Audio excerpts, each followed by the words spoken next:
Good evening, ladies and gentlemen, and welcome to another episode of ELEV8. I am your host, Justin Caraway, and I have my co-host that needs no introduction, one of the best in it, one of the best to ever do it. Mr. CJ Boyd is in the building. Hey, 1,000 on my neck, 1,000 on my shit, 1,000 on no, hell no, come on, let me stop, bro. My bro got that boy said he gonna shine on y'all today. Y'all gonna see him one way or the other. Yes, you sir. Nice Yes, too? sir. What's going on? Hey, What's I got really to happening? come on. Hey, boy, hey. Oh, damn. It those that don't know today's episode, we do have a special guest that's joining us that I'm pretty sure would not appreciate Mr. CJ rolling the two dice. But I think this young man is very inspirational. This is someone that CJ and I both had the pleasure of meeting at our Juneteenth event with the city of Garland that, really just stood out to the both of us. And I was so happy and so eager to hear CJ pursuing this young man to get him to join us to talk about what we're going to talk about today, which to me is super important. And I feel like this conversation is going to be very healthy and pertains a lot of information as well as a lot of insight that a lot of us are not previewed to. So with no further ado, I'm going to let CJ go ahead and make the intro for our guest today. Oh, shit. All right, bet. So, hey, this is a cool dude, police officer straight out of Garland. What his height? You know what? I'm going to let him say it. This is my man, Officer Whitney. You know what I'm saying? But today, he just a regular nigga on the block. Shit. You know what I'm saying? We ain't gonna go with that, Officer Whitley. We apologize. Hey, everybody on the BS3 network, if y'all niggas got speeding tickets or y'all niggas got warrant, I'm snitching on y'all today. I think Ben got some warrants. I think that nigga King Doc got warrants. You're getting arrested today. No, I'm playing. Hey, hold on right quick. Hey, my man, Officer Whitney. Now, do we get... Huh? It's Whitley. Oh, okay. My bad. Don't arrest me. No, I'm playing. Hey, wait a minute. Hold on. Hey, so speaking of that, do them jokes be getting annoying? Like when you just be, you just be somewhere chilling and then somebody be like, hey, hope you don't got any warrants. My man gonna arrest you. Like, you know what I'm saying? Like, this shit be getting lame. You be in that house like, bro, shut your dumb ass, stupid ass. Like, you know what I'm saying? I get it so much, man. Whether it be a family cookout or something, somebody start drinking. Anytime somebody do anything, like I'm the first person they mention. It's funny. It's funny. But yeah, it don't ever bother me, man. First, hold on right quick. Hey, so do we gotta call you Officer Whitley this whole thing, or we can? My first name Dalen, man. You can just call me by my first name. Nigga, we gonna call you D. Shit, we gonna call you D. Yeah, man. Yeah. Bet that. So for those that don't know, D is actually from my hometown of Garland, Texas. D, can you give us a little background as far as like where did you grow up in Garland? As we say in Garland, who are your people? Yeah. Definitely. So you and me were talking. I'm kind of from the east side, man. For those people that know where Garland is in the city and stuff, people are familiar with Dairy Road 66.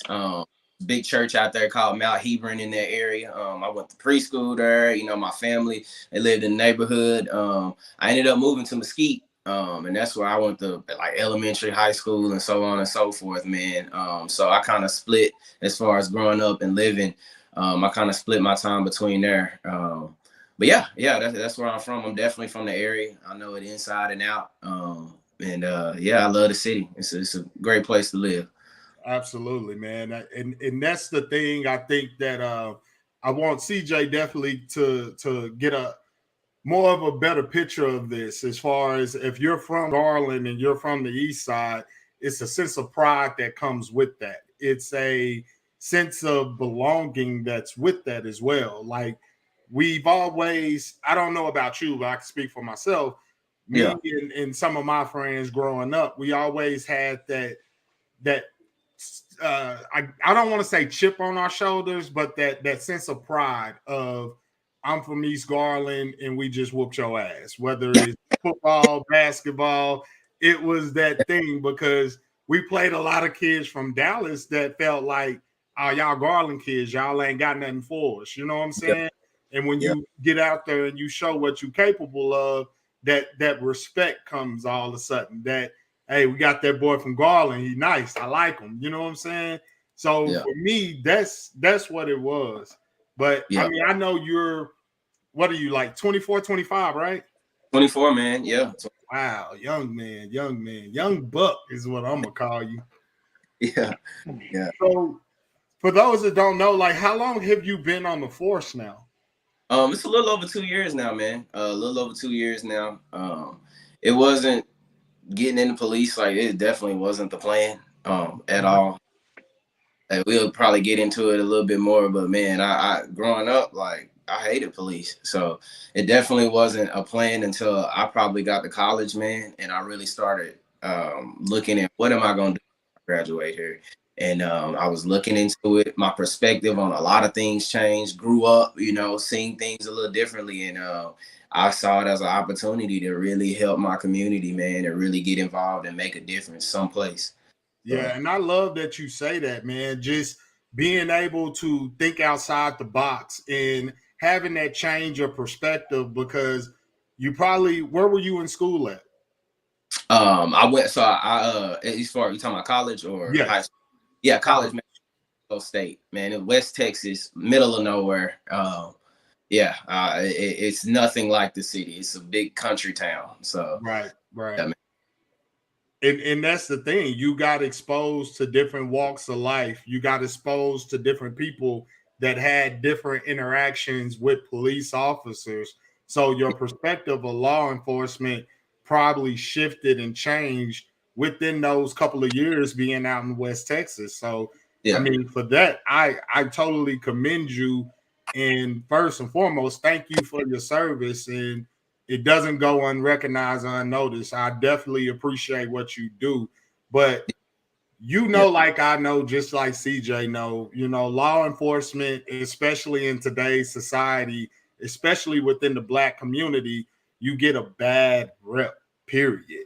And I know the $50 million question that probably a lot of our viewers and a lot of people that listen and hear this podcast later, they're going to want to know about the blue wall of silence. They're going to want to know, how does that work with you wanting to make a difference in your community?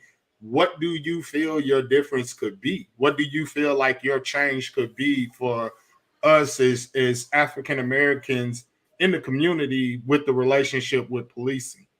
Yeah, man. Well, to answer that, man, it's really, for me, it's more of an education standpoint, man. Educating our community, really trying to get them to understand what exactly law enforcement is supposed to be, it's supposed to look like, how things work. Because I think a lot of the problems with our community is we don't understand.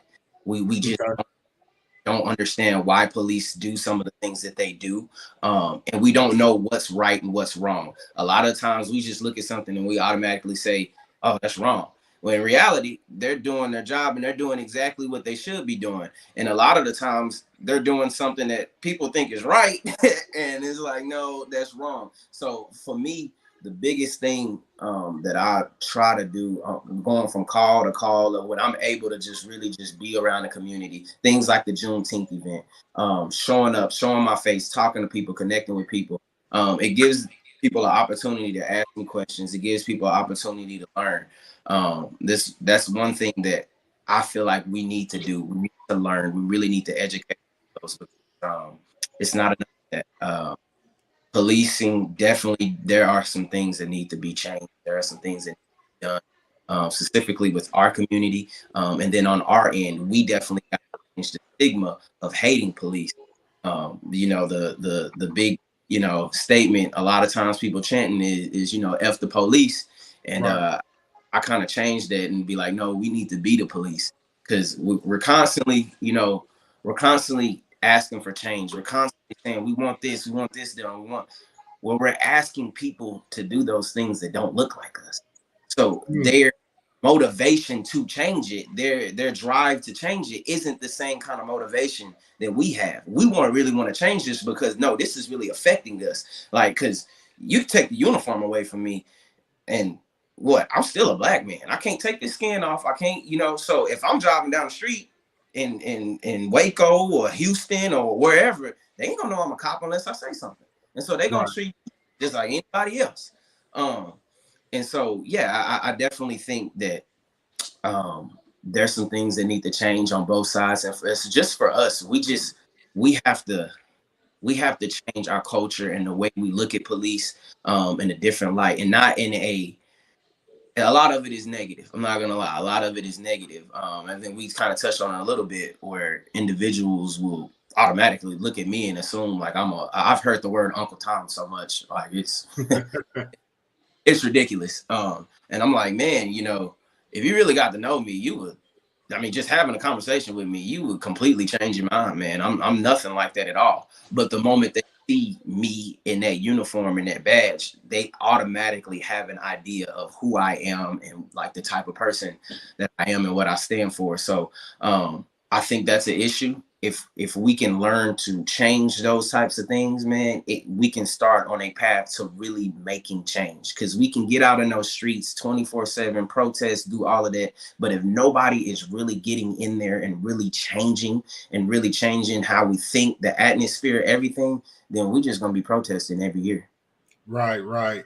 And it's funny that you say that as far as the badge and the uniform, because our conversation earlier, me and CJ, we were discussing that. And that was one of the main points that I brought up. Like, yes, we see you now and we recognize you now as an African-American man. But when you put that badge and that uniform on, that's the first thing people see. It becomes that you're with them, you're against us, or you're automatically assuming that I'm doing something wrong. So therefore you get the attitude of, F the police, or we can't rock with you because you with them.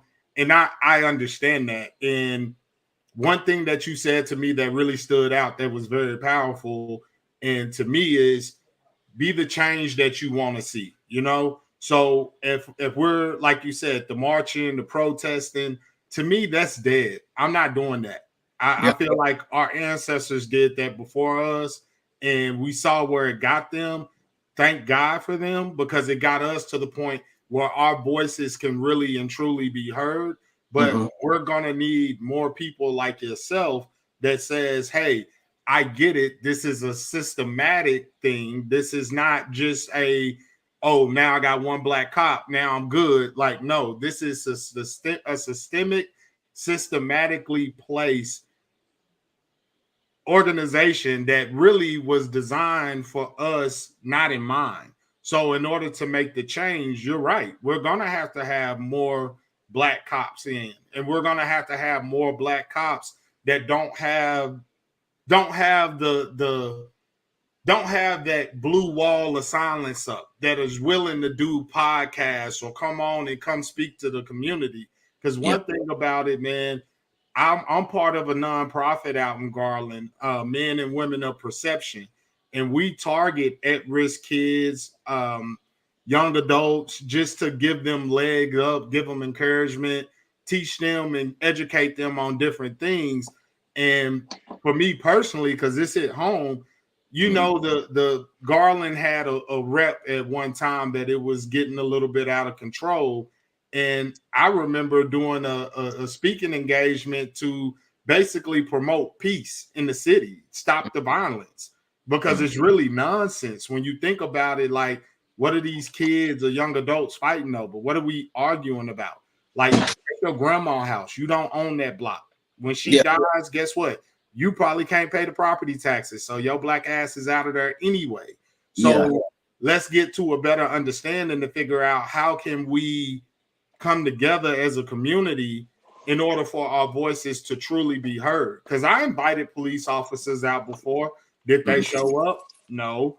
But just knowing that they can see my face and know that, okay, this man is actually trying to do something positive, or this organization is actually trying to do something positive, to me, that speaks volumes. And my advice to police officers would be, if you're policing those neighborhoods that you feel are dangerous or they don't like you being there, get out that car. Go shoot basketball with those kids. Go throw the football with those kids. Give them those little stickers. All of y'all have the stickers. We know that. Give them the stickers. You know what I'm saying? Let them know that you don't have to run from me when you see me coming. It's okay to approach me and say, how are you today? Don't tense up when you're driving in the car. Drive normal. It's cool. You know what I'm saying? But it's that type of involvement with the community that the police no longer have, nor does the community have. I'm not going to blame it all on policing. The community has to have that person that can be the bridge between the officers and the community as well. Because a lot of times, and I mean, I know you can attest to this, you get people that are policing areas that they're not familiar with, or they're not accustomed to the culture. And I gave the example to CJ earlier about, I live out in Roy City now. So if CJ were to come out here and let's say we in the front yard, we drinking, we barbecuing, and me and CJ decide we want a slap box. Well, my neighbors may call the cops, and then next thing you know it, me and CJ being held up at gunpoint because they think we got a dispute going on. Not knowing the culture that, hey, we just playing, we just having a good time. So my question to you is, and I know I've been going for a minute, so I'm going to shut up and let CJ have the floor. But my question to you is, how do you encourage officers that are not familiar with certain areas? How do you get them familiar with those areas? What does that look like? Man, it's honestly, it's simple. And you kind of touched on it. Just get out your car and talk to people. That's really all you got to do.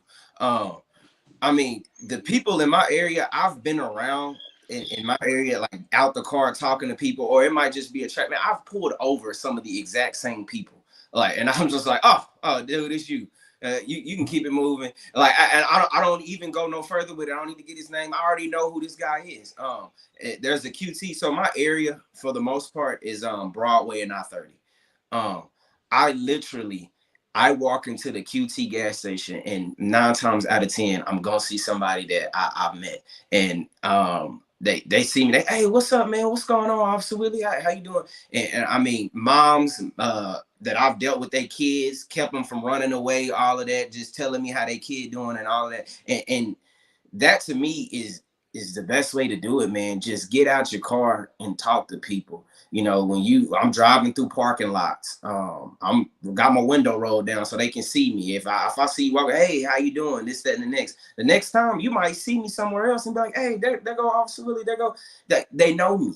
And even if they don't know my name, they know my face. So when they see, and I see so many people, I might not remember you, but you're going to remember me. And then once you explain to me, like, oh man, you remember you talked to me this, that, and the next, I'm like, oh, okay, man, how you doing?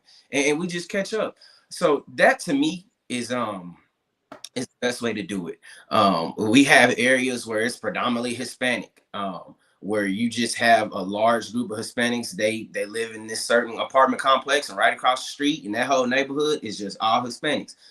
If an officer, granted, he's probably gonna have to speak Spanish, really wants to get in that community, just drive through the apartment complex. They are, anytime I go and respond to calls in those apartment complexes, they outside, they cooking, they in the foyer area, hanging out, kids, all of that. Just go out and hand out some stickers.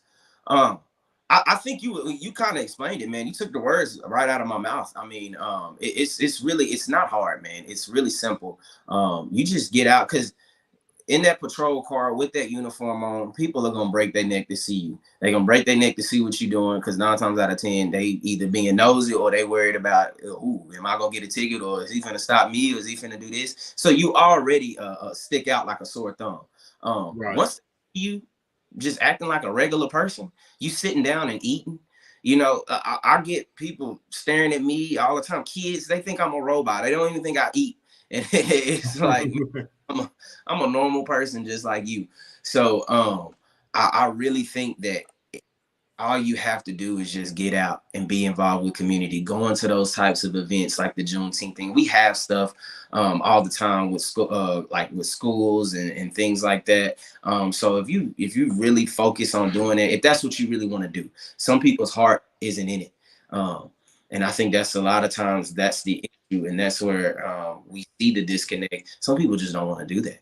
Some people want to sit, or all people want to do is, stop the criminal, and doing police work. That's what we're there for. Don't get me wrong, but we also there to serve the community per se. And so serving, it comes in many different forms, man. There's many different aspects of that. And I think that's just one of them, just being involved and talking and laughing and joking with people, letting the kids see you.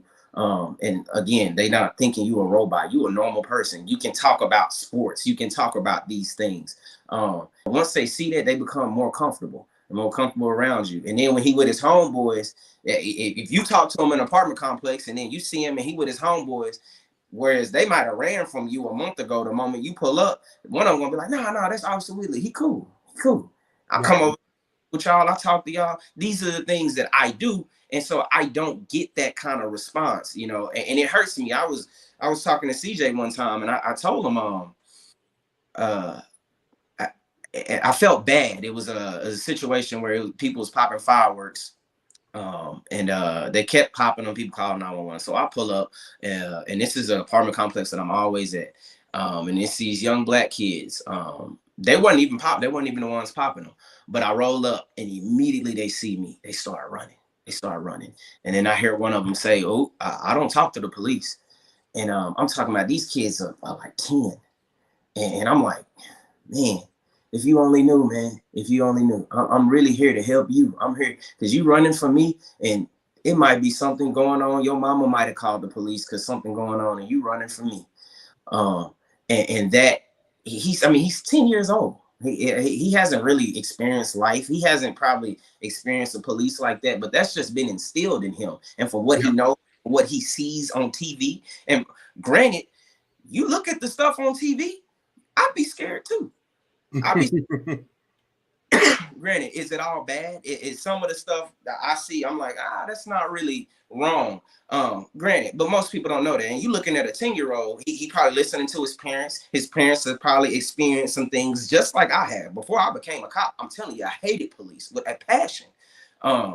And so just based off of some of the things I've experienced, I've had guns pulled out on me, all of that for no reason other than wearing my pants too low. If we being honest, I had a cop pull a gun out on me at a party because I had my pants. It was a party. It was like like a block party or something. Nothing was going on. Nothing crazy. I was walking, pants sagging. It is what it is. I was young back then.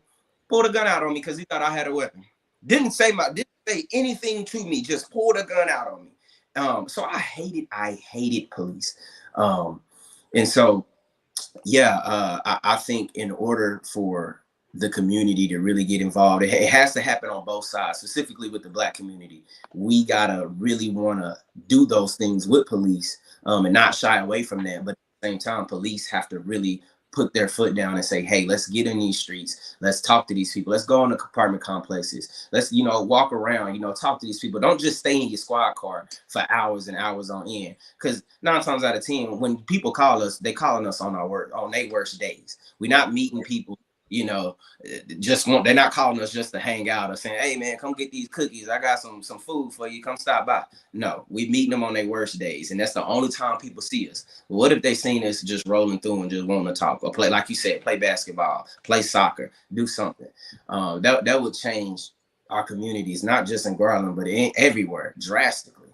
Right. Absolutely. Because I look at it from the perspective of I'm not going to say all of them, but a lot of cops that I've ran into that I know were those kids that were in high school that may have been bullied, may have not been the popular kid, didn't have friends, or didn't even really know how to interact with people that were introverts. And you give them a gun and a badge and you're sending them to an area that's predominantly Black or predominantly Hispanic, and you get a Caucasian police officer that doesn't understand the culture, that automatically his antennas are up because he's already knowing that they don't like police over here. So therefore, I feel like I got to protect myself. Because what's the first thing we always hear when you hear an unarmed black man shot is, I feared for my life. I was scared for my life. And for me, it's like, yo, you signed up for this job and you know it's a dangerous job before you even took it. So being afraid for your life, that sort of comes with the territory, right? So when I look at it, like, could you imagine a pilot really saying, oh yeah, I ran into that mountain because I had a bad day, or I was afraid for my life because there was so much commotion behind me that I lost focus. Like, you as an officer, in my opinion, and this is just my opinion, you can't afford to make those type of mistakes. You can't afford to have a pilot that's, and American Airline comes out and says, oh, that was just one bad pilot. You can't have a fireman that doesn't know how to hold the hose properly and come out and say, oh, that was one bad fireman. Like, it looks bad for everybody, you know? And one thing I always tell myself, because I work in corporate America, is don't take things personally, because they're not seeing you as an individual. They're seeing you as that company at that time. So when we hear of, you know, a Trayvon Martin or a Sandra Bland or, you know, George Floyd, we hear those situations. You got to understand that, you know, the community, we're looking at you guys as, yo, y'all did that to him, or y'all did that to these individuals. But then you hit us with the excuse of, oh, those were just rogue cops, or, oh, that was just one bad cop. Or even in the Sandra Bland situation, I didn't hear anything that came out of those cops. Or, you know, you hearing them being suspended with pay. Well, that means you get to not work and we still paying you because I'm a tax-paying citizen. I'm paying your salary. Like, you have to understand how that looks in the community, and also understand inherent trauma. Like you said, you had a 10-year-old running away from you saying, oh, I don't talk to police. Well, you're absolutely right. It starts at home. So you do have some parents that teach their kids, yo, when you see them, get the hell away. Or you have some parents like myself that I'm going to teach my kids, hey, when you see them, make sure they recognize you, make sure they see you. And, you know, if it's a situation going on, get out the way. I'm not saying run, but I am advising you to get the hell away from that. Don't be nosy. Don't be that person sitting around like, oh, what they here for? And then bang, you shot. You know what I'm saying? So it's difficult. It really is. And once again, kudos to you for doing what you do. And I'm hoping that I can assist you however I can in order to make a difference in our communities, man, because it's needed. Yeah, for sure, man. For sure. CJ, it's on you, baby. I'm about to say, goddamn, nigga, it's been 30 minutes. I ain't said nothing. I was just chilling up here, man. You know what I'm saying? Yeah. Do you know TJ and Liz? I do. They're my cousins. There go your best friend, CJ. That's Keisha in the building. Man, hey, so right quick. First off, so some of the people that was commenting, they got warrants, I'm pretty sure. Keisha never paid that speeding ticket for like 3 years, so she need to go ahead and get arrested. Ben just came back from Vegas, so I'm pretty sure he did something illegal. So you know what I'm saying? Go ahead and check him out. He probably got warrants. I'm playing with you, dog. So I was gonna ask you kind of like about you. You know, what inspired you to become a cop? Yeah, man. So it was really just about really wanting to make a difference. You know, people say that and they probably don't know how to. I mean, I know when I first said that, I was like, how do I make a difference? that was my first question to myself. And like I said, I grew up, I hated police. I actually, when those 5 Dallas officers that got killed, during the protest years. I think that was back in like 2016. Yup. I was there, like front row. I was there protesting. And I think that's what really kind of sparked the change in me, because seeing those guys get killed like that, for one, and I didn't see like the actual like shots and the guys dying and stuff like that, but when the shots rang out, of course we were running everywhere and all of that, and we ended up, they were still trying to find the guy, so we ended up like in this one block, they had everybody just locked in, I want to say for about 8 hours, man, trying to find this guy. And just watching these dudes, man, that's when I realized, like, you know, these guys are people, and not all of them are bad, man. I mean, they were genuinely not only trying to help us, the people that are spitting at them, cussing them out, like, I mean, it was bad, man. And I wasn't doing that per se, but I was in the protest. So, I mean, you could say I was lumped in with everybody else. And I'm watching, you know, how we're still like going at these guys, and, you know, their friends and people that they look at as brothers and sisters just died right in front of them. And I'm looking at them and I'm like, man, you know, these guys are just like me. And so that kind of changed my perspective on them just a little bit. And then, like I said, once I got to college, started reading more, maturing a little bit more, having more interactions with police.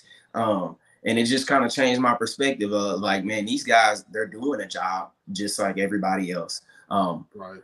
Policing is a very hard job, one of the hardest professions, just because so much of what you do is based off of the other person. And much like what you said, you make the wrong decision and it's over. And sometimes you got to make those decisions in a split second, and you have to make the right decision in a split second.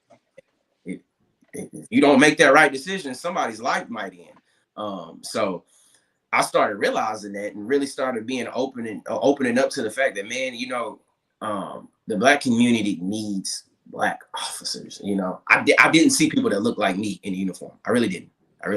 Whether it be the tattoos or just a Black guy, period. I didn't see somebody like me, you know, working at the police department. And so I decided, you know, I graduated, I was working at Enterprise, and, you know, I was just like, you know what, I'm gonna do it. And I ended up applying, and I got the job, and it's been like that ever since. But my main drive, man, is really just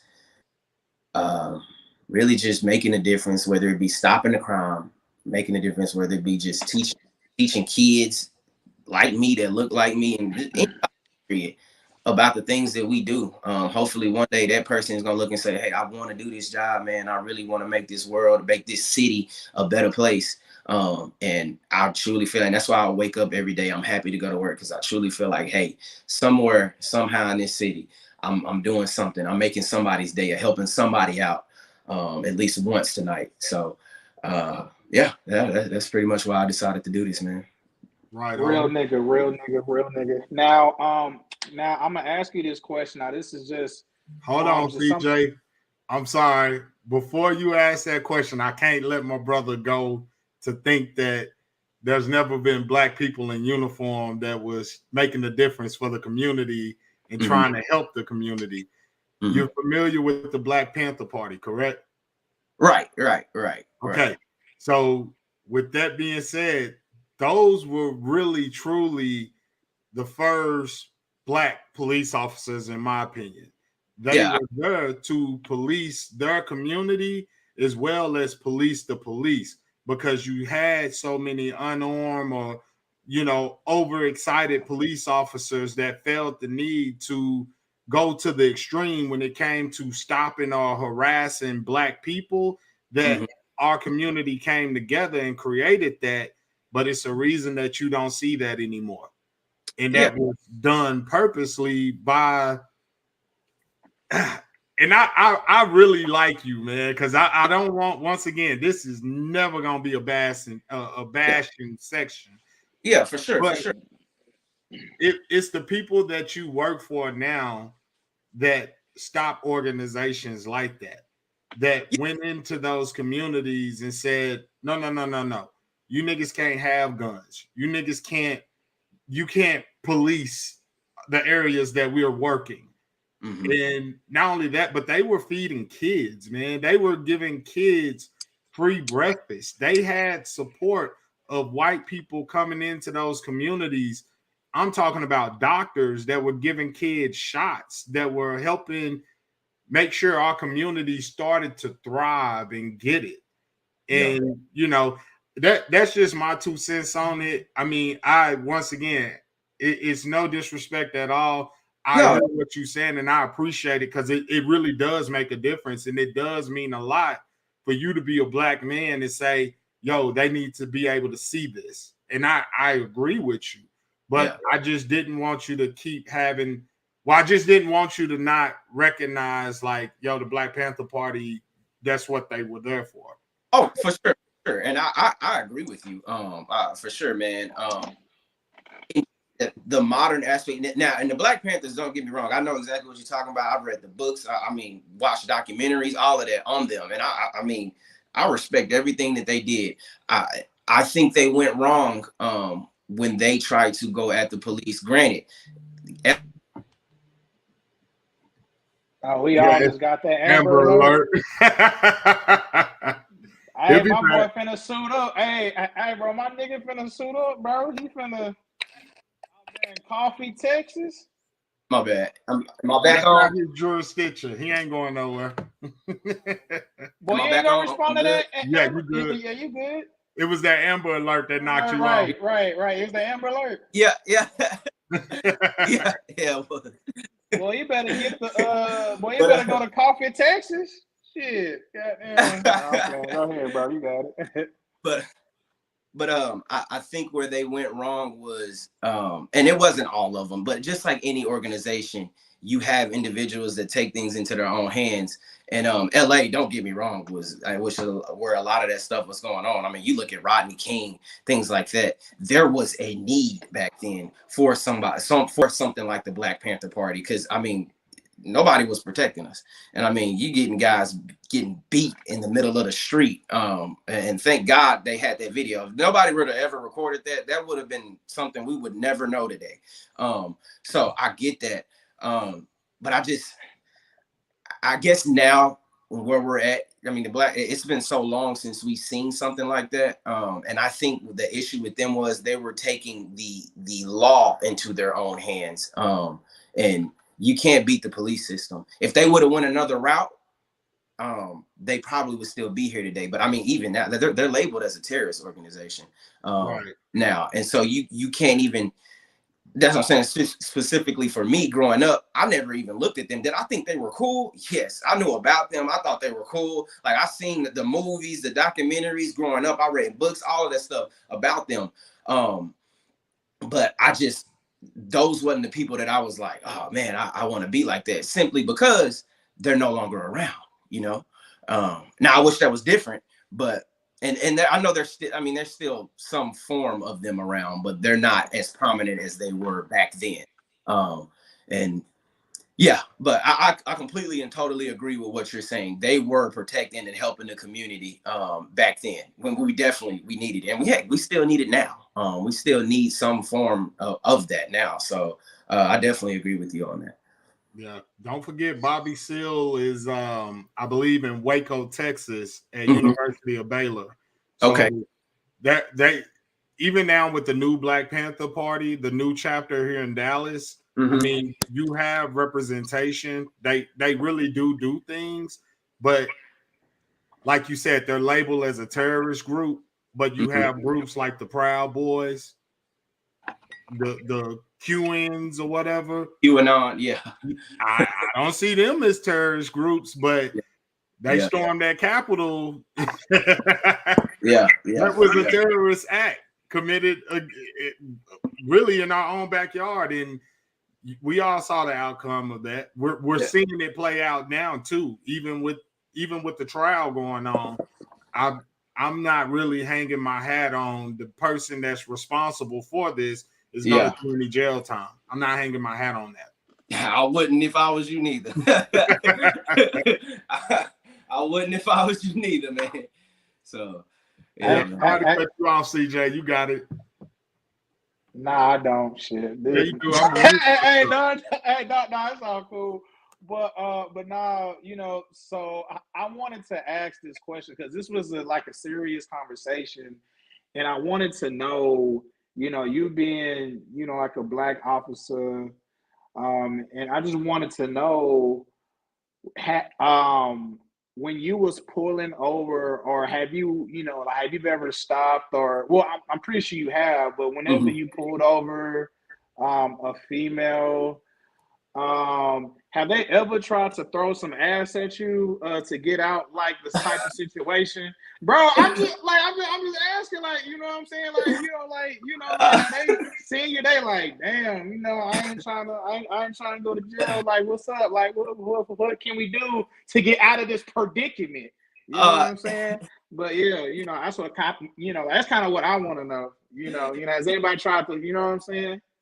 Man, it's funny. It's actually surprisingly a very good question. A lot of people don't know that, man. This badge, it can definitely get you. Yeah, yes, sir. It can definitely get you a lot of things. I've told. Straight I remember. Riz. Straight Riz. I already know. Funny. You definitely have to be a guy that's in control of yourself, because I mean, at least once a night, man, whether I'm walking in a gas station or something, man, somebody's like trying to talk to me. I've literally been on calls where like some chick got beat up by her boyfriend or something like that, and then like I'm doing the report and I'm getting her info, and like she's trying to talk to me, and I'm like, whoa. Yeah, like, she just got through finished getting her ass whooped. But you know what I'm saying? She's like, shit, I'm trying to switch.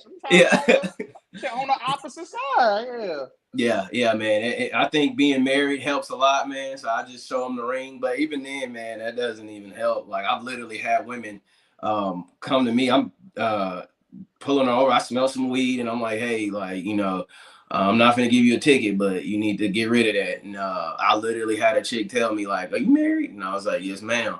And she was like, are you happily married?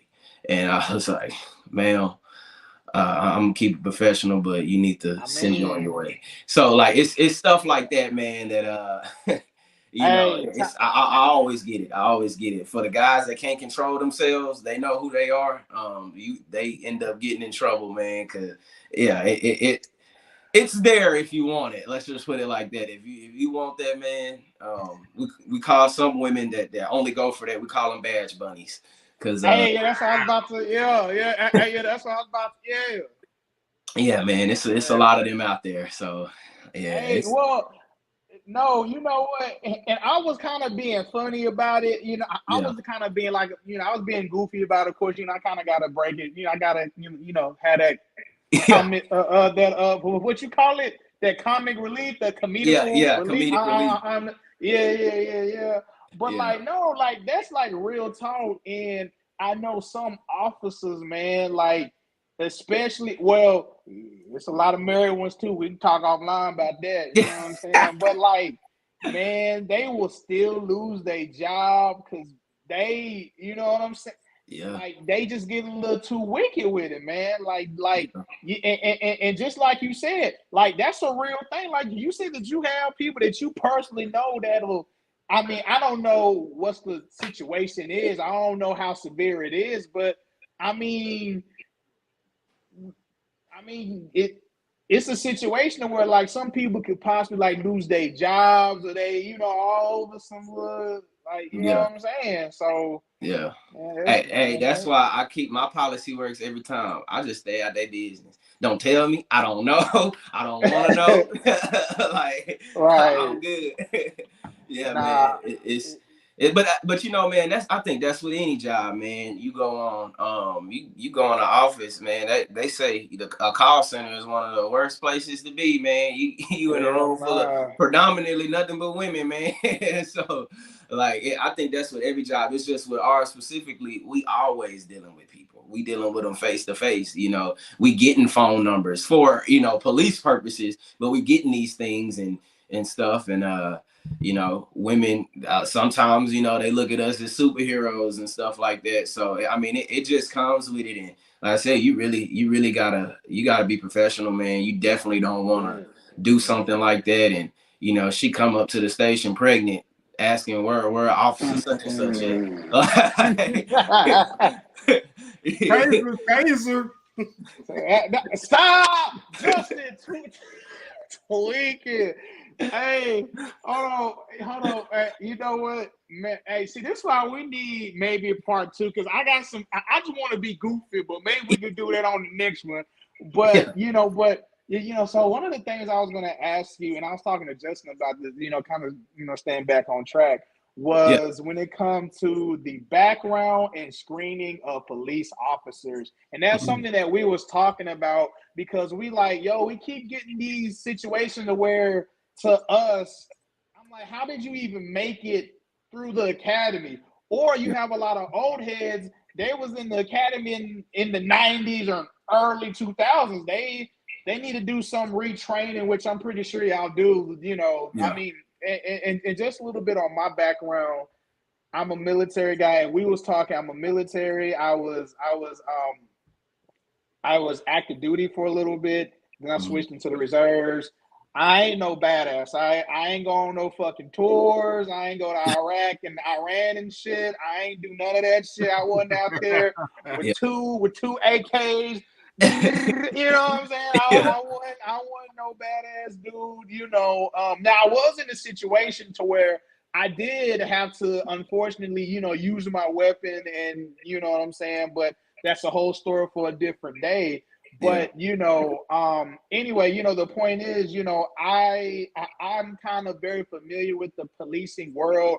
My stepfather has been a police officer with DART for like 15 or 16 years, so I've always kind of had, and he was prior military too, so some of the terms and like badge bunnies, I understand. I actually think that's why he got caught up with him and my mom. They ain't work out. That's a whole different conversation. I really think some shit went down, but you know what I'm saying. But anyway, kind of just to tone it back, so I'm very familiar with one of the slangs and situations. And one of the things I wanted to ask about is just like the background screenings and to become an officer. What was it? Hey, 42 Alpha, baby. Hey, 42 Alpha. I'm responding to Brian Williams. 42 Alpha. I'm a human resource specialist, so I ain't no 11 Bravo. That's infantry. I ain't no, Now I do have a secondary MOS, which is military intelligence. I believe that's 31 Bravo. So I'm a goofy dude, but I'll be on some real shit. Like I'll be on some real shit, But anyway, I was gonna say with the background, and to become an officer, I actually wanted for you to touch on kind of two different points.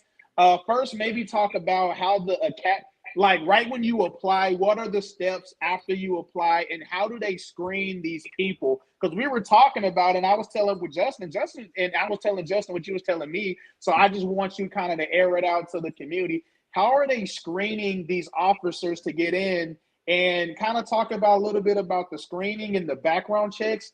Talk a little bit about the we were talking about, and I'm trying to remember, like the complaints and how, like what counts. Yeah, exactly. Yeah, like what counts as a complaint? Because we have, you see these officers, and you like, damn, like what I'm saying. You like, damn, like he had all these complaints. Why didn't nobody say anything? And then kind of talk about a little bit what can be possibly improved. Screening people is hard unless you just say some off the wall shit. Then of course, but but kind of talk about what happens after you put your application in the academy and just a little bit about the screening process. And then you can feel free to talk about your experience in the academy and how did that go for you and some of the people you were seeing that was around you. Yeah, for sure, man. So I'll start with the first thing, just the whole screening process, man. Well, it starts when you put your application in. And for those that have ever applied, they know. And it varies from department, but specifically for Garland, man, it is a lengthy process. It might take up to 6 months, all the way up to a year, depending on when you decide to apply. Damn. Yeah. It's not a, if you're just looking at, hurry up and get in, It's not the process that'll do it. So yeah, you apply, and then they give you what is called a personal history statement.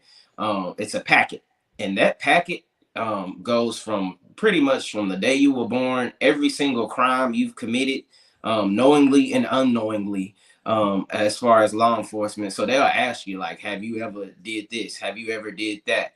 And that takes about, I want to say maybe a day and a half. Now, if you really push it, it'll just take you all day to finish it. It's pretty lengthy. How long you did yours, if you remember? It probably took me a day. At that time, man, I was just living with my now wife and working at Enterprise. So when I got off, I just said, I'm finna do this the entire day, and I filled it all out.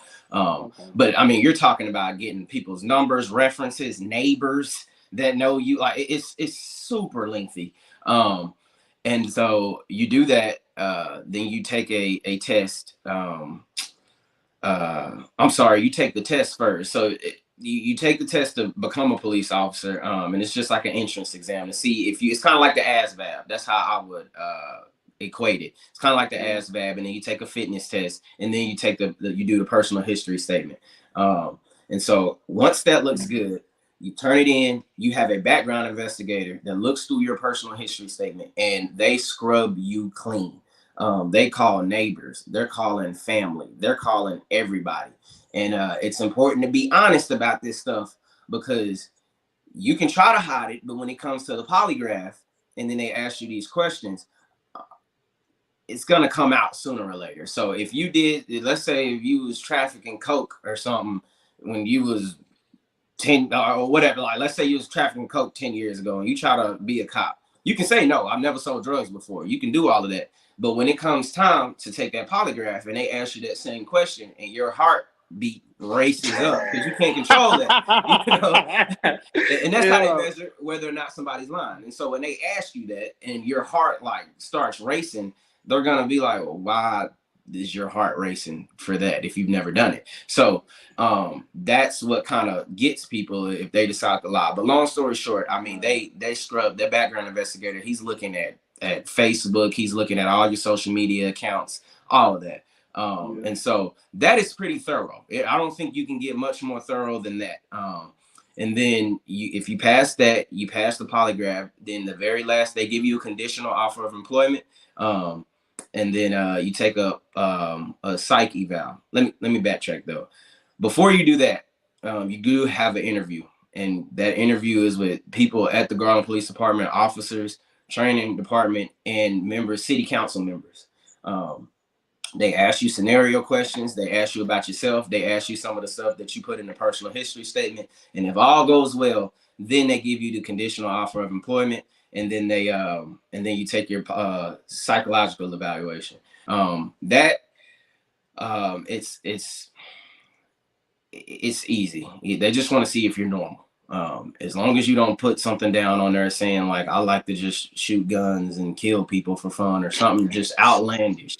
You're gonna pass your polygraph. It is not to measure whether or not you have some kind of underlining issue, like your or something morality. like that. Yeah. It's not that. It's not designed to question any of that. It is specifically designed to just see, is this person normal? 100 people they would do this in this scenario, and does that person do the same thing? And that's basically what it's measuring. So most people pass that. If you don't, then your process pretty much stops right there.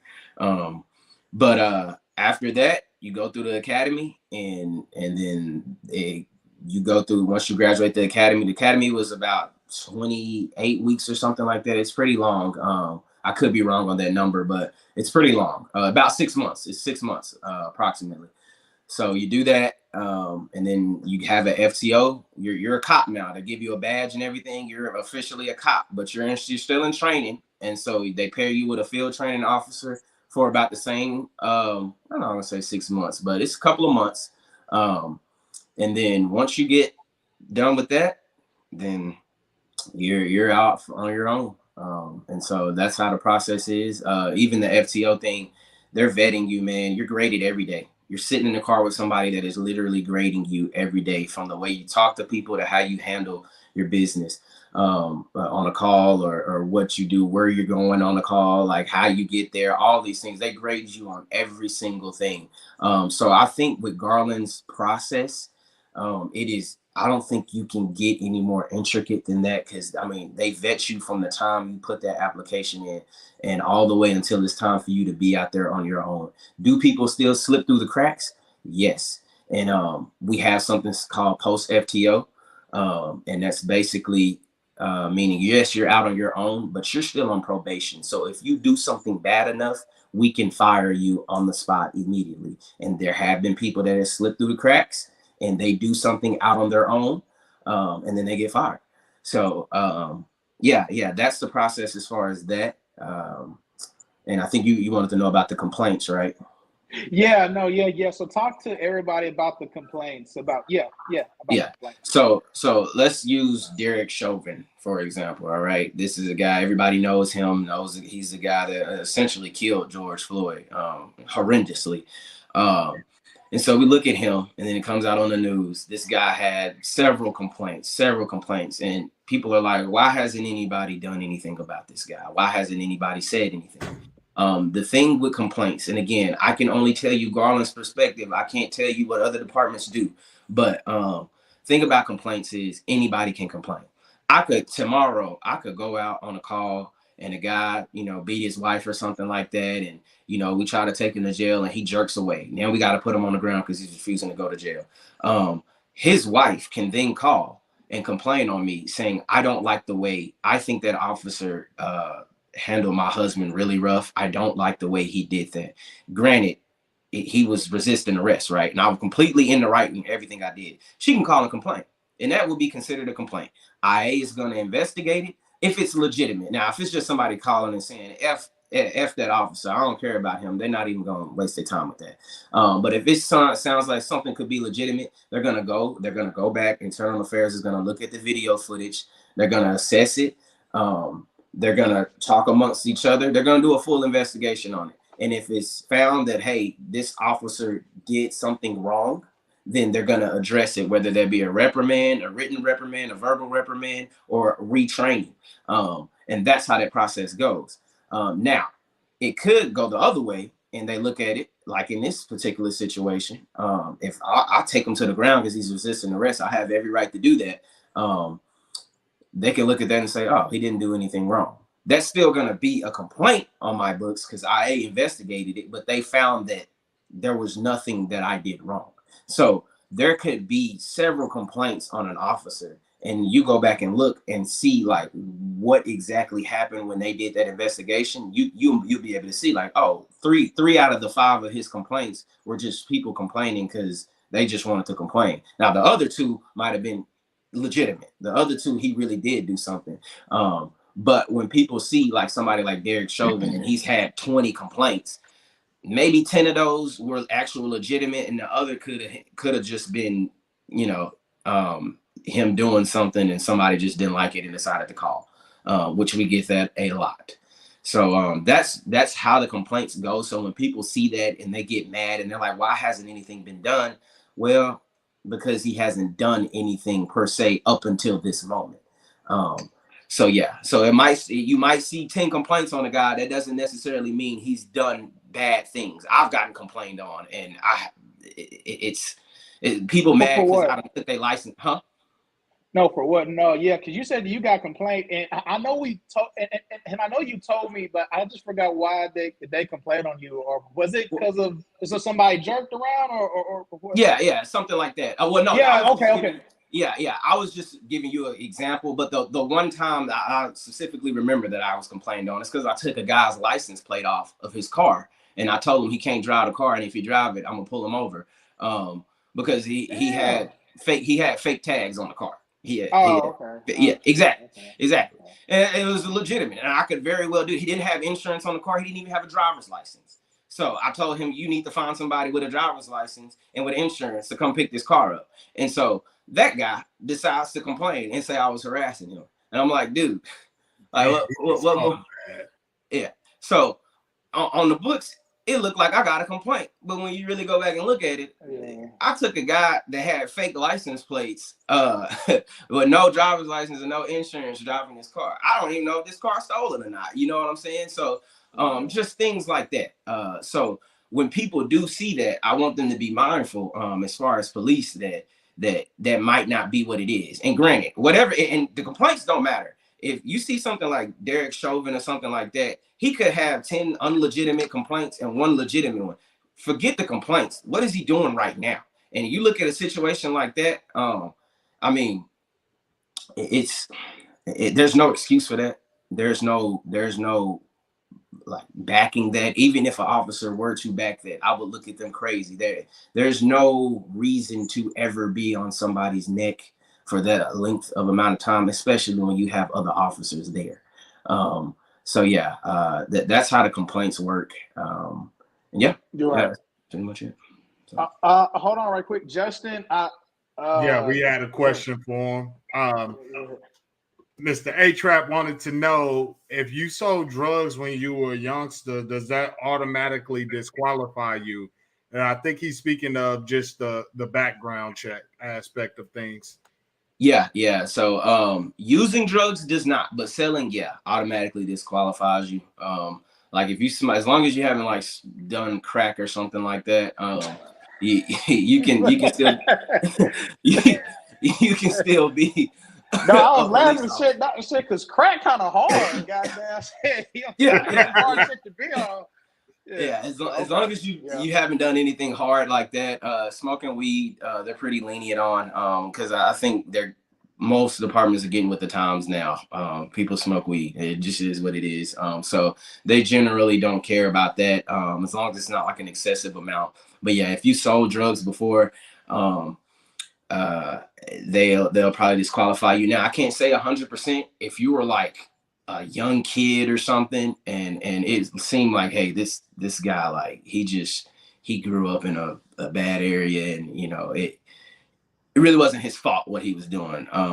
Then they might make an exception, but it's going to be far few in between. And you kind of look at it like, why would we hire this guy when we got 10 other guys that haven't done that before? Or either they done it and they just didn't tell the truth. And so their record is clean versus you.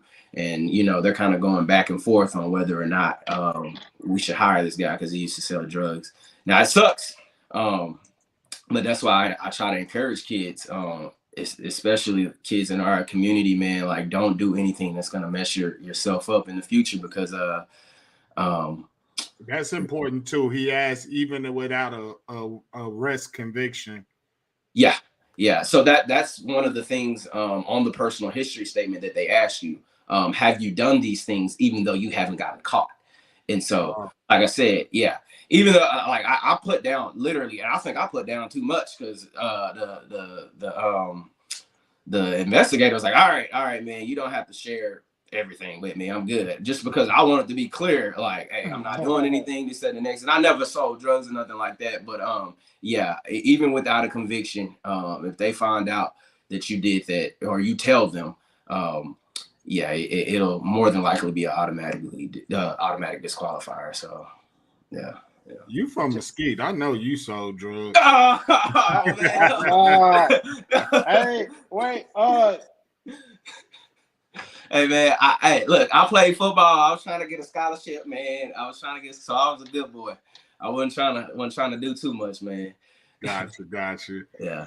No, so of course I wanted to touch on, before we jump out of here and let you go, CJ, we'll definitely do a part 2, because I know you.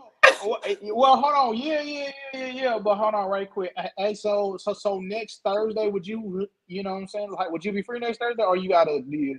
Hey man, I'm down for it. I like talking to y'all, man. It's a good vibe over here, man. So anytime y'all want to invite me on, I'm definitely down for it.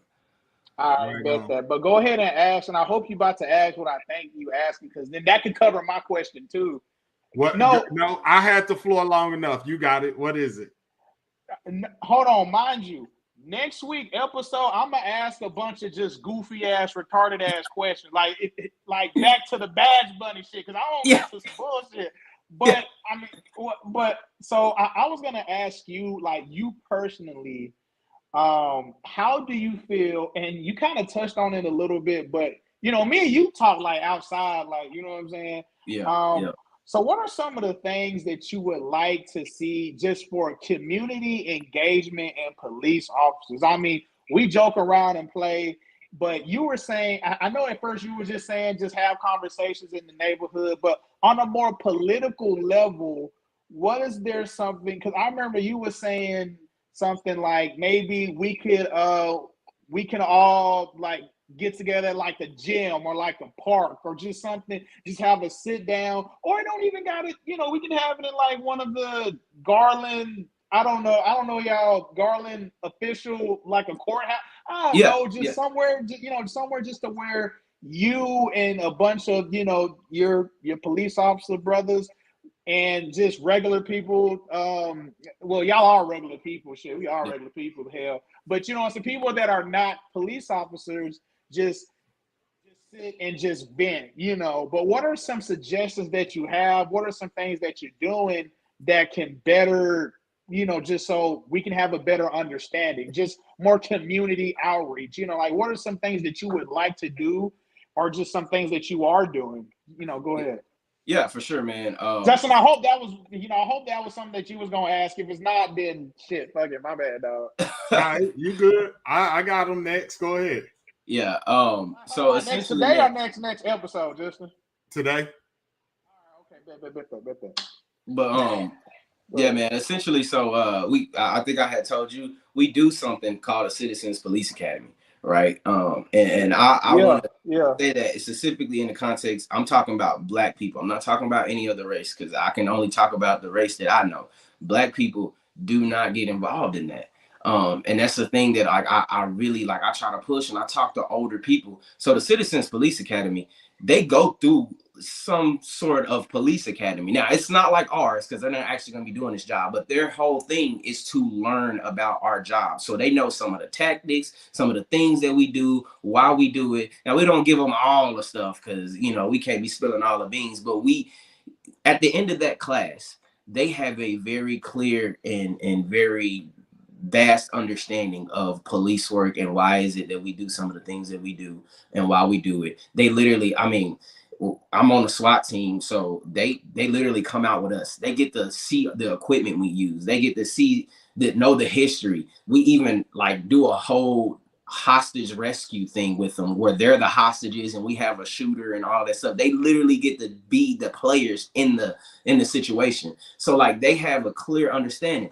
But you walk into that room, there ain't no Black. There was literally the last time I think they had the class, there was literally only like 1 or 2 Black people. Everybody else was white. Our community does not even want to do those things. And anybody can sign up. Anybody can sign up. Anybody can sign up. You don't have to have some. Now you can't like be no 3-time felon and do it, but like anybody. That nigga said 3-time felon, like 3-time NBA All-Star team, all defense. Yeah, but like if you just a normal everyday guy, which most Black people are, you know, you can do it. But they just don't sign up and they just don't care to do those things. And so I think I was talking to you a little bit about it. I wish and I hope maybe one day we can instill maybe a quarterly thing where the community just comes. It could be at a church or something like that where people feel comfortable. It don't have to be at the station. If they want to do that, that's fine. Where people in our community just come and we're there and it's Q&A. They just ask, why do y'all do this? What's the policy on this? What's the law on this? Why is it that when the police come, it's 6 of y'all that come, or it's 3 of y'all that come? I feel unsafe when it's 5 officers in my house for something so small. They don't know and they don't understand why we do that. And it's things like that that needs to be said and needs to be understood. And we don't have a platform to do that on. I mean, other than something like this, but we don't have like an event or something that people can just come to. You don't have to be a certain person. Heck, even the 3-time felon can come. Like we don't have any of that. They don't. A lot of people, they think they know the law and they really don't. They come to me and they telling me, well, I did this because I know this, that, and the next. And I'm like, no, I'm sorry, man, but that's not the law. If you understood, maybe the disconnect, we'd be able to kind of mitigate that, and we'd be able to figure something out. Because a lot of times, man, you see people that they think I'm intruding, or I can't go into their home, and then it starts becoming a race thing. I've had people tell me this ain't slavery. You can't just come in my house and take everything and this, that, and the next. And it's like, it's not even like that, man. Legally, I'm required to do what I'm doing.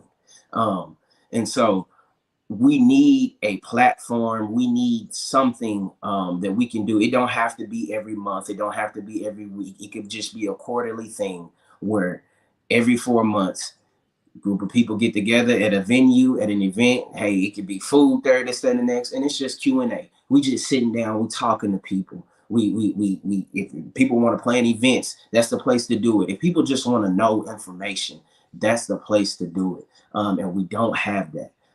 Like I said, it takes two to tango. So the Black community has to be willing to do that, but also the police got to be willing to do that too. And somebody has to step up and say, "Hey, I'm heading this. This is what we're gonna do." Which there are people to do it. It's just, I don't think it's really been said, and I don't think nobody has put together a reasonable plan to actually execute that. And like I said, the community has to get involved too. I think with the Juneteenth thing, it was awesome. I had a chance to talk to obviously y'all and some amazing other people. And that they didn't even, they was like, man, you Black cops in Garland and this, that, and the next. I'm like, yeah, man, it's quite a few. It's quite a few. Yeah. And so that was amazing. But the one thing I would say, even with that, it has to, I want it to be bigger next year, and we got to have social media coverage. It wasn't a lot. I didn't even know they was playing. I know it was the first one, but I think they can do better by just, posting it on social media, letting them know, hey, the police going to be here. If y'all have any questions, this, that, and the next, feel free to ask them. And so, yeah, just stuff like that, man. I think that's the best way to bridge this gap, because there is a considerable gap. I'm not gonna lie. I'm not gonna sit there and try to sugarcoat that. It is a considerable gap, and it's work to be done on both ends of the spectrum. So, yeah, I think that's the best way to do that, man. So I want to piggyback off what you just said a little bit, as far as getting the community more involved. And I grew up in Garland. This is my first time ever hearing about, police officers having an event where we could come out and actually see what it is that you guys go through on a day-to-day. Like that, to me, I would love to sign up for it. I would love to volunteer my time and come out and do that for sure. And also, I want you to know that you have a support group in me and my nonprofit work out there in the city. Man, we would love to sit down and have Q&A. I reached out to a few cops in Garland during the whole thing at Garland High, where the student killed one of the former football players or whatever, over social media, and a girl, to be quite honest with you. But it's things like that, and being in East Garland, we have a very heavily Hispanic population. And man, I got a guy that works really close with the young Hispanic group out there that, involved in some things they shouldn't be involved in, but he's that bridge for me. And I utilize him to talk to them, to get them to come out. I did a Stop the Violence rally up at Gale Fields. I didn't have any police officers show up for that. And it may have been before your time, but these are things that I've done within the community that I don't even want to take credit, that my nonprofit that I'm a part of, that we have done within the community, that I feel really, truly goes unnoticed or doesn't get the attention that it needs. And it's blasted on social media, whether it's our individual accounts, whether it's our nonprofit account, and it's shared with city officials, it's shared with police officers alike. Because one thing about it with the Juneteenth event, the guy that you met with me, and him, basically for the past couple of years, we were raising money and coming out our own pockets to put those events on right there off of 66 at Trendsetter, right next to Mr. J's. I know exactly what you're talking about. Exactly. We were doing that ourselves. And that's how we got recognized with the city of Garland saying, hey, we're doing our first annual. Do you mind helping out? Do you mind being a part of the committee? Which is an honor, but at the same time, I'm a realist and I'm realistic about, what's going on in our community. Did you do that about a year ago? Yep. I was there. Good. we probably didn't even, well, obviously we didn't even know each other, probably walked past each other, never knew it. But yeah, it was towards the mural of the kid, right? Yeah, on that side. Yeah. Absolutely. Yeah. Yep. I was there, man. I was actually just on, it was a regular patrol day for me. I didn't even know what was going on. I seen it and got out, and people probably thought I was there to get somebody, but I was like, nah, man. It was some food trucks towards the back.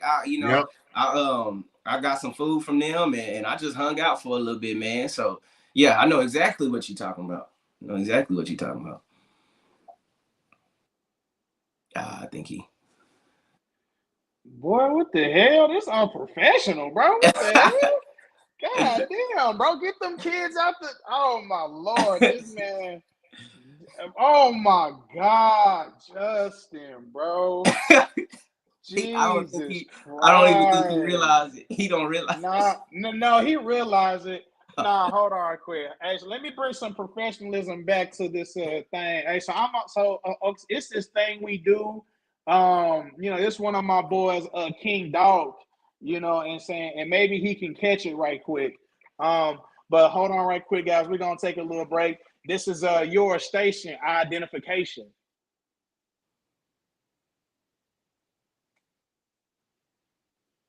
Justin, cut to commercial, nigga. Justin, do the thing where it says you listening to BS3 Network, dog. This year, make Taste Buds Popcorn your one-stop shop for all your gift-giving needs. We offer the perfect solution to make your holiday gifting pop. Corporate gifts, holiday gifts, gifts for your staff and coworkers. With options like tins, sampler trios, gift boxes, or individual bags, we can make your gift-giving memorable this year. Amazing holiday flavors are available for a limited time. White chocolate peppermint, snickerdoodle, pumpkin spice latte, gingerbread, eggnog, and many more. Taste Buds Popcorn has been seen on NBC, Fox, and CBS. Winner of Retailer of the Year, Best of Weddings for the Knot magazine, and featured in Food Network magazine.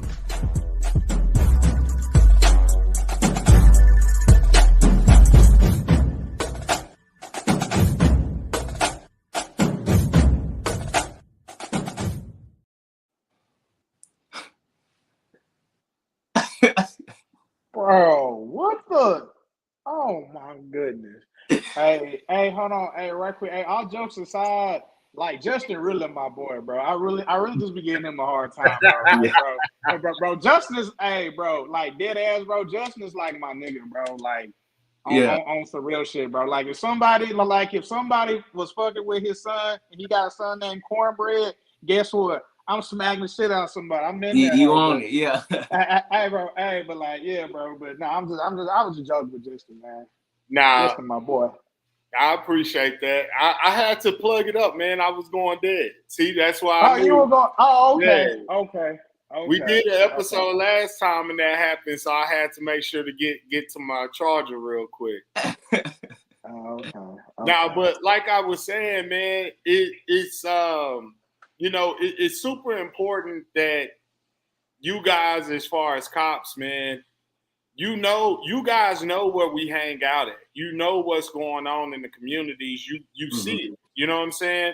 So when things like that are available to the community, why not post it at the rec centers? Why not have them or encourage them to talk about it? Why not go to your local barbershops? Everybody over there goes to the barbershops. So why not go to the barbershops, hand out flyers, hand out tangibles, and say, hey, this is what we're doing as far as, GPD. We want y'all to come out and support, or we want y'all to come out and get a first look at what it is that we do. Because it's too often that, we're both looking at each other from the wrong point of view. They're looking at it as if like, you know, you guys don't like us. Y'all think we all bad. Y'all think we all up to no good. And we're looking at it like you just want to bust us. You just want to arrest us, or you just want to harass us. And that's the furthest thing from the truth. But we have to. And my challenge to you is I want you to hold me accountable. As a matter of fact, I want you to get my number from CJ, and I want you to feel free to hold me accountable. When I do things in the community, I want you there, and I want the police presence there. Even if it's just you by yourself, it will mean a lot just to know that, hey, this is someone that at the end of the day, he works with them and he has our back. He's going to make sure that we are understood and we're heard, because it's too often that, I mean, just to keep it real with you, even within the Black community, it's a lot of our elders that don't understand what we're doing or don't want to support what we're doing because they look at it like you don't know what you're doing, or you don't have the experience, or you don't have the financial backing, which honestly, a lot of this shit doesn't boil down to financial backing. It just boils down to communication. So I would love to be able, and we can start simple, just you and my nonprofit. I would love to be able to have, you know, like you said, once a quarter Q&A. Even for those officers that feel like, hey, we don't know what's going on over here and we just want to see what's up or what's on the up and up. I would love for them to reverse it too. You guys ask some questions as well, because in order to police the neighborhood or in order to police a community, you need to know about that community. You need to know who's what's going on, who does what, who's involved in what, because it's so many times, and I told CJ this before, when I grew up in Garland playing at Lou Huff Recreation Center, we had a drug dealer that looked out for us, that bought us shoes and bought our uniforms to make sure, hey, y'all finna look right. Y'all ain't finna go out here, oh, the Garland Rec Center only giving you a T-shirt, but these other boys coming from, you know, Richardson or Rowlett or whatever, they got jerseys. Like, that's what I mean by that pride. Like, although it was, you know, dirty money, whatever you want to call it, he still looked out for us. And it was a sense of, I don't need y'all doing what I do. I need y'all to be better than what I am. And I'll never forget that, because that stuck with me was his message. It was one of, yo, I messed up early, and almost in the sense of, this is my choice and this is what I'm stuck with, but you guys have an opportunity and I want you to be better than what I was. And if we can get police officers to come out and share, like you, if you can come out and share your message about, yo, I was at that protest when those Dallas cops were killed. I was one of those ones saying F the police. But now look at me, I'm trying to make a difference. I'm trying to make a change with police and community relationships, because it's too often, especially in Garland, you see them go get those Hispanic kids and put them in Golden Gloves. You see that all day. But when it comes to those Black kids, and just like what you said, you do those events or you see those events, but you don't see participation from us. Well, that's for a reason, because a lot of us have that inherent trauma of police are gonna fuck you over. It's so important that we get away from that. And it's gonna start. And I'm challenging you to challenge yourself and to challenge me as well, and challenge CJ. We all three can push each other to make sure that this thing gets a better understanding. And because we hear it all the time as a Black community. Oh, that's just one bad cop. Oh, that's just one bad cop. Well, where are the good cops when bad cops are doing bad shit? That's the main question. And just like you were saying earlier about, oh man, if they messing with the badge bunnies, I don't want to know about it. I don't want to hear about it. It's really because that blue wall of silence is real. And we have plenty of examples of it. We don't even need you to get into that, but we know it's real as a community. And we look at police just like y'all look at some of us as, yo, they're a fucking gang. If you do something wrong to one of them, just like you said, you were out there at that protest when those cops were killed.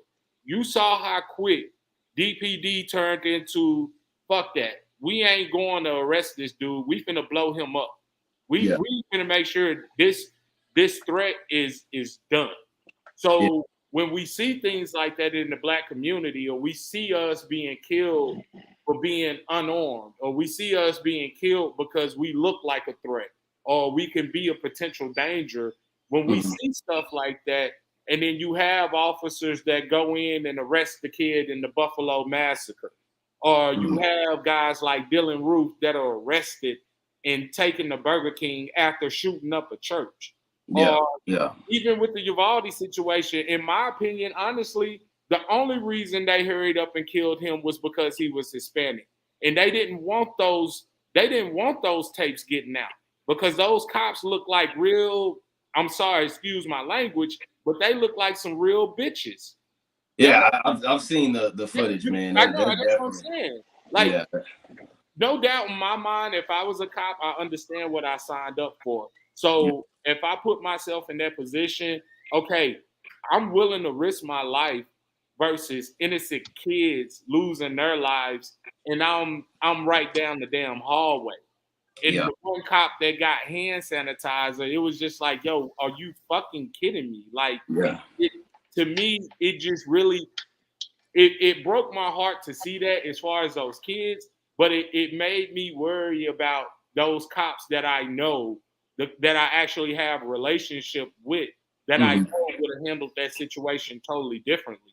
That would have been like, I'm sorry, Sarge, but I had to go put that threat down because that shit was getting, like, those are kids. No, man. I mean, you're spot on with the Uvalde thing, man. Watching that video, it was almost sick to watch, man, because at least here at Garland culture, literally one of our things is, we run towards the sound of gunfire, especially on our SWAT team. I mean, we do all this training and we get all this cool gear for what reason? Not to look cool, it's the, really when the time comes, man, and your number gets called, it's time to do what they pay you to do. And a lot of people take that oath. A lot of people, swear and say they're going to do this, that, and the next. But when it comes down to that moment and that time, man, when you got death on the other side of that door, that's when you really like, and I'm speaking from somebody that's been in a similar situation, not a school shooting, but a very similar situation that I can't really touch on. But at the Caldwell Center, right? Not that. I wasn't around for that. Okay. I wasn't around for that. But it takes, you really see what you're made of, man, when death is on the other side of that door, and you got to go in and do what they pay you to do and what you swore you would do. So yeah, man, that Uvalde thing is horrible. I just there's no words to explain it. It's horrible. It is what it is. And Garland, thankfully, man, our whole culture, our training, everything, that's one thing we do take pride in, man. And that's why you won't probably, God willing, ever see us on the news doing some coward stuff like that, just because our whole culture, man, especially like on the SWAT team and stuff like that, we don't take kindly to cowards, man. And you'll get spotted out real quick because of just the positions that we're in. You can't be a coward and do some of the things we do. So, yeah, man. I definitely appreciate that, man. And like I said, I'm so sincere about like us holding each other accountable. Yeah. Three of us, like, both you and CJ are around the same age. I'm a little bit older, but still, I feel like we're three intelligent, powerful young men that can really make a difference and really make a change and push this movement as far as, hey, man, what you're standing for, I'm behind. I'm behind supporting you as a Black cop, saying it needs to be more of us. But I'm also behind us pushing each other to say, well, when more of us get in that position, make a difference. Make it count. Don't do it for that check, because you can get another job for the check. But do it because, hey, I'm in it because I want to see my community thrive. I'm in it because I want to show my community a different way out versus I'm in it because shit, what else did I have to do? I didn't want to, like it's real. And your job isn't to be taken lightly. You being on SWAT, like you're called on when there's some real shit going down and the police are like, yeah, get SWAT out here. Yeah. Like we know that as far as community knows the difference between regular police officers and SWAT. So for me, I just feel like you have a certain level of integrity and a certain level of respect that you're always going to get. And even within the community, I think us as Black men, just walking our communities, we have a certain level of respect we're always going to get within our communities because we are looked at as the dominant force. Yeah. And especially you being married. I'm on my way to being married. I'm pretty sure CJ will be here shortly. Yeah. but that right there, just that little aspect of it is something that more Black people need to see as well. More Black kids, especially young Black men, they need to see that. So with me and CJ both being like corporate guys and you being in law enforcement, imagine young Black men being able to see that as the normal and really being inspired and encouraged to say, shit, I like what Justin does. I like what CJ does. I like what Officer Whitley does. Like, that's where it's at. Yeah. So that's right. I'm going to go ahead and let y'all have final words because we're going to get up out of here. We are already 30-something minutes over time. So let's start with Mr. CJ first. Hey man, you know what I'm saying? Hey, it was a pleasure having you on. And I swear the next time, because I see just like you have stories of like, me being, active duty military and I got some situations. Actually I can talk about one because I got cleared by, UCMJ, which is, I think it's like military court of law or some shit. I don't know the whole, but yeah, it was time. And I told you, I actually got arrested on post, and I got I got arrested on post, and I was in a situation where I had to like go into like a military court, like deal with like attorneys, and so I so I got some stories, and I want to see if I can bring. Man, Justin, I got a dude, and he's a cop as well. I just, just me being in the military and just me, like, having, like my dad being a cop for so long, you just start knowing people. I got a dude, he like 27, I believe. You think I'm crazy. He just like me. He goofy. And when I tell you that he's a DART police officer, so he worked for Dallas area, Rapid Transportation or whatever, DART. Yeah, you know what I'm saying? But man, he's a funny dude. Like, he's funny as hell. So maybe if I can next time, we can just tile it, I don't know, like military and cop stories or just, but on a serious note, man, it was a pleasure having you on. You my boy. Actually, I know your birthday coming up. It's coming up in August, right? Next month, right? It's this month. Nah. Off camera, I tell you, I don't need everybody knowing my info, man. Look, you gonna have some people up in my house, man. Oh man, No. All right, well, listen. On your birthday, before your birthday, I got you on them drinks, bro. I got you on them drinks, my nigga. All right, I'm gonna hold you to that. I'm gonna hold you to it. Hey, the first round. Only the first round I got you. After that, I'm gonna be like, hey, put it on the 4 tab. You know what I'm saying? But real shit, man. Hey, it was a pleasure having you on, and we definitely need more of these conversations. You know what I'm saying? So I'm glad you're doing your thing, and that's all I really like to say. But next week, it's gonna be a funny ass episode. That's all I'm gonna say. Hey, I'm down for it, man. Bet that. But go ahead though. You can go ahead and say your final thoughts, and then Justin can go ahead and take it away. Yeah, man. Yeah, no, I loved it, man. This is awesome. Y'all got an awesome thing going, man. I'm definitely looking forward to working more with y'all, and hanging with y'all, man. Like I said, this whole podcast is a good vibe. We can laugh, joke. I don't feel like there's some business setting. Like, y'all doing an awesome thing here, man. So, anytime y'all want me back, I'm definitely down for it. Yes, sir.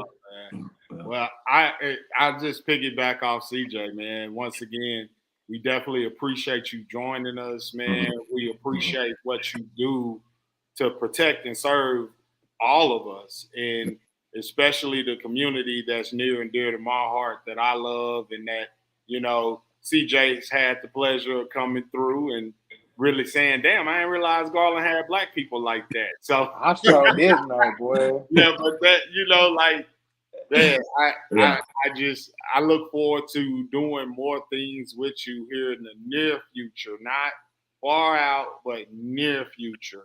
Yep. One thing about it is I know we're going to start planning our annual back to school for the kids here real soon.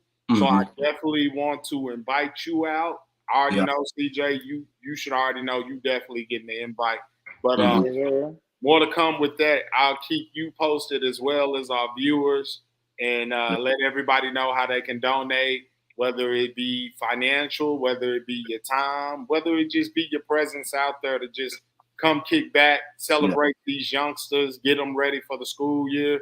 Because, man, they got it a lot harder than what we did coming up. But one thing about it is, man, if we show them that we love and care about them, you'll be surprised of what the outcome will be with them, Yeah, for sure. I'm definitely looking forward to that, man. Yes, sir. With that being said, everybody, thank you for joining us tonight, and we're out of here.